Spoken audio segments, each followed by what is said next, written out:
siapa yang ada di dalam tauhid ini merasa seolah-olah sebagai hasil kecerdasan sendiri, maka tauhid itu tidak dapat menyelamatkan daripada api neraka. Sehingga merasakan tauhid itu kurnia dari Allah Ta'ala.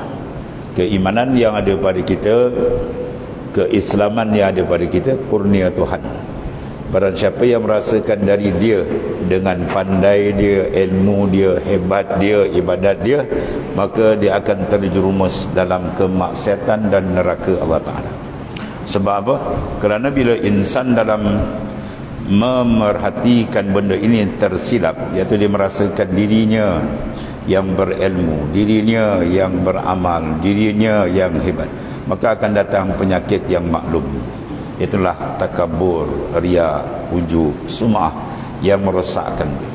Adapun apabila dia merhatikan ini semua kurnia daripada Allah Ta'ala, maka dia akan semakin hampir dengan Tuhannya, semakin dekat dengan kesyukuran dan merendahkan diri kepada Allah Ta'ala. Ini dalam bentuk pengawasan.